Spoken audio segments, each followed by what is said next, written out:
At the end of a quintessential cul-de-sac in Eden Prairie, there lies a not-so-quintessential house. But if you ask owner Bill Schiebler, he'll tell you it's the biggest one on the block.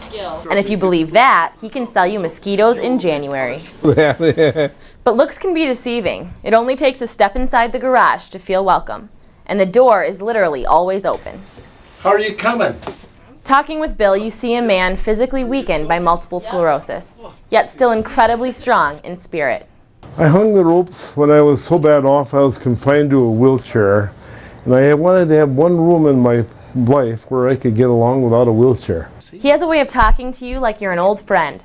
And looking into his kind eyes, you'd never guess what they've seen. He was just starting to scream out, "Please, dear God, please. I have never seen anything in World War II or Korea like this.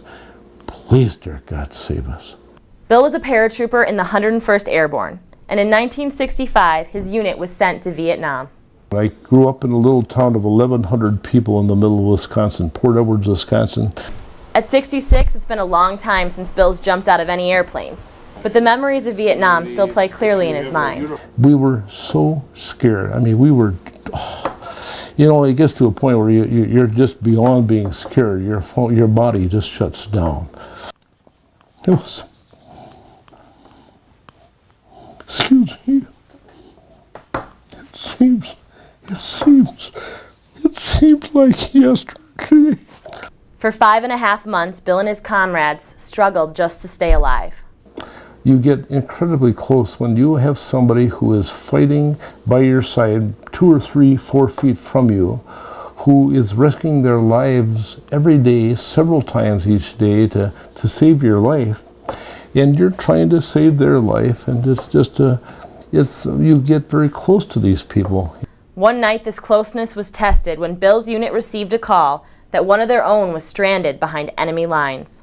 I was at a point where that night we were all so tired, and this distressed phone call came in from my buddy Paul.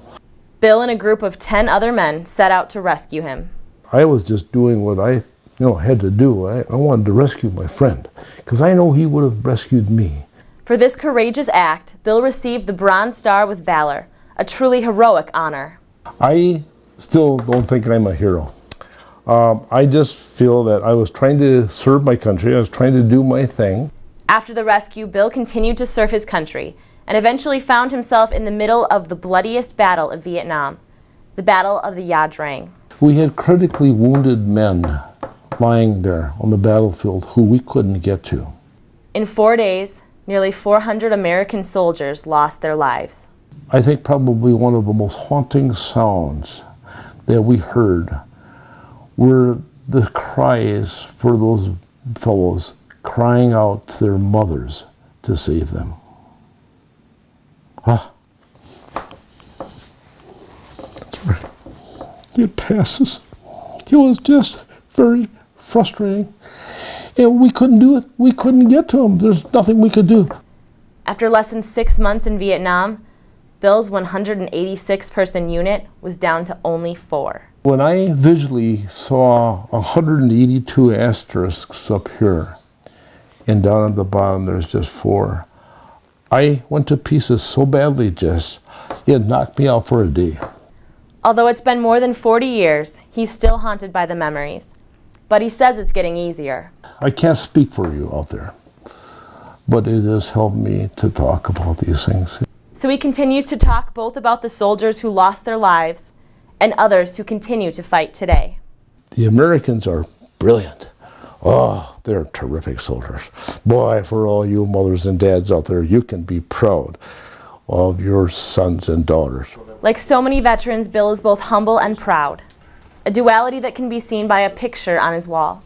At first glance, it appears to be ordinary, but a closer examination reveals the extraordinary.